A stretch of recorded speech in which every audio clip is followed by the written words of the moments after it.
Hi Chris, this is Zahid. This is my assignment of Hadoop in AWS. I'm having 4 instances, 2 of 4. This is the private IP of my name node, and this is its a public DNS. Same is for the other instances. I have configured SSH keys on all the instances to verify whether I'm having appropriate permissions on them. Let's start SSHing on the local host. I'm able to do so, which confirms that I'm having my SSH key copied to the system itself. From the name nodes of the local host, I'm SSHing now on the data node 1, and I'm able to do so 129, and here is 129. Let's do from data node 1 to data node 3, and I'm able to do so 112 and 112 here. Let's do SSHing from data node 3 to name node itself, and I'm able to do so 204, and here is 204. The reason that why I'm able to do so, SSHing from the data node to masters, or from the masters to the slaves, because of the SSH keys. But from SSHing from data node to data node, another data node, is allowed or permissible only because of the config key that I'm having here. Because of this configuration and the PIM key, I'm able to do so, the SSHing from one data node to another data node. To verify that whether I'm having a proper or appropriate path for Hadoop and Java, let's start with Java, and this is my path for that one. Let's go with Hadoop. This is my Hadoop path. In case if I start now DFS,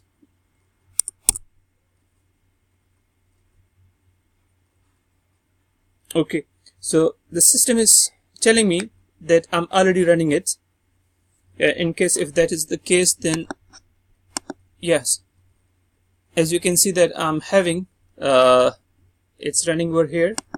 And in case if I go to overview, we will be able to see that I'm having 3 live nodes. And in case if I go to utilities and browse the file systems, you'll see that I'm already having some files that I made for the testing.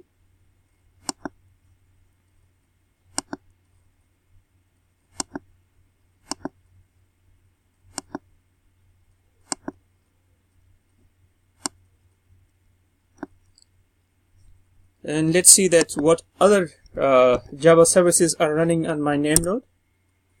So I'm able to see that I'm having name node, which confirms that I'm running HDFS resource managers, which confirms that I'm having Yarn services also running.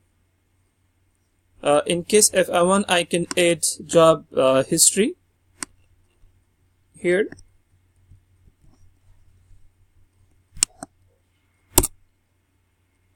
And in case if I check now, I should be able to see that I'm having job history as well over there. In case if I go to any of the data nodes and I run GPS job, so I'll be able to see the node manager because of the resource managers, and data node because of the DFS.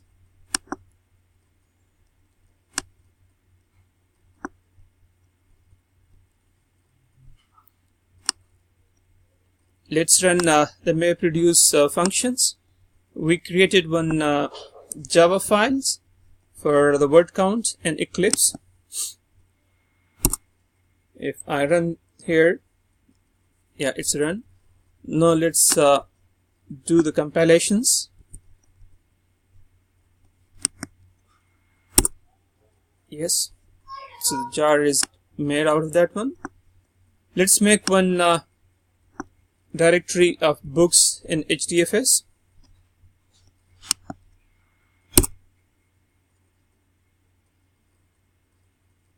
Yeah, it's made.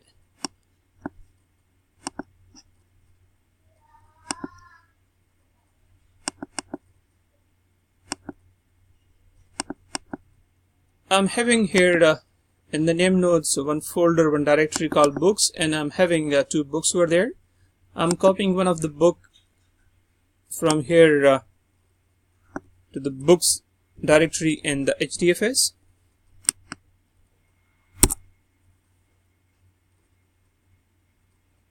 Yes, I'm able to do so. Now let's run the word count.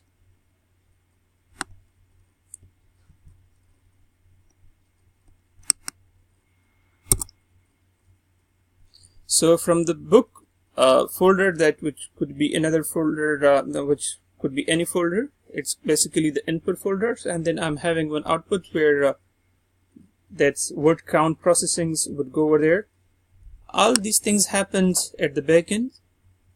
To know exactly that what happens, we can use these two of the functions. And in case if we go to the browsing functions and press F5, I'll be able to see that I'm having the books folder over there, and then in case if I go, then I'll be having the result directory over there.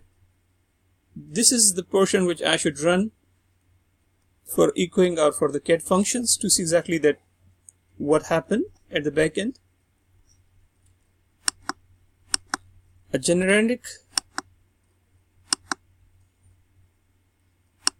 we can run like this one, or we can run put stars and run over this one, because both of them will run only that part, because the other one is just only indications that it ran successfully.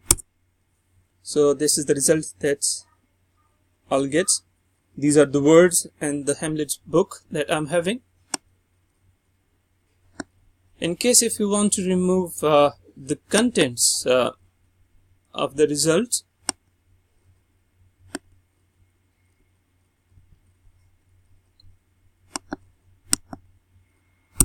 so this will delete the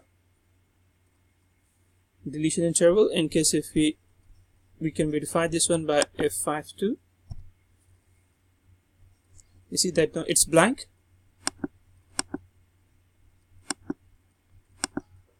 And in case if we want to permanently delete the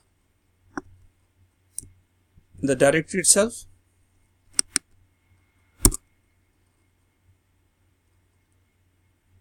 this will delete the directory itself.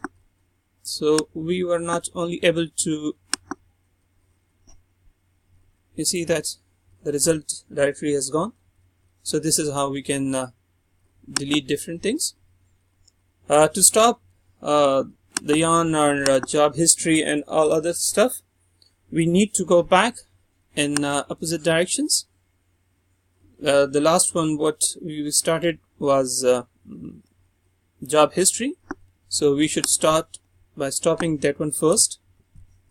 It's the reverse of what we started, and here I'll say stop.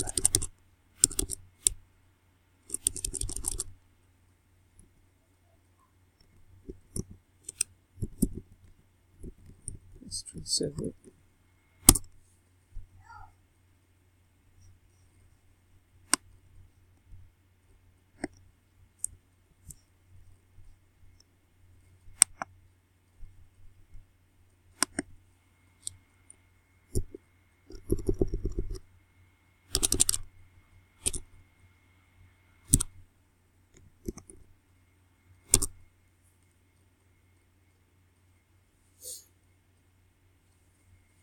So history is stopped. Now we can stop the yarn services.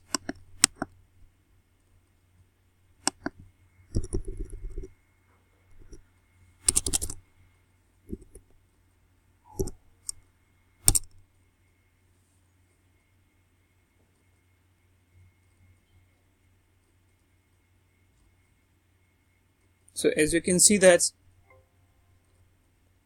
the yarn services, it's stopping the node manager on the data nodes, and the similar way we can stop our HDFS as well.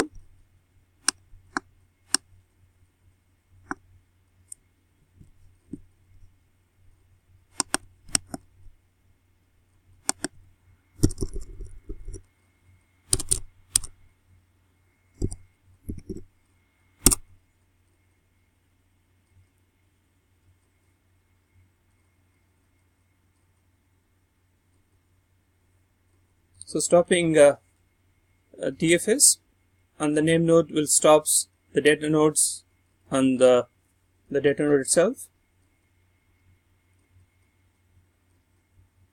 and no, in case if I run the GPS, it will just show that I'm having only the Java services that are running. That's all for this assignment. Thank you. Bye bye.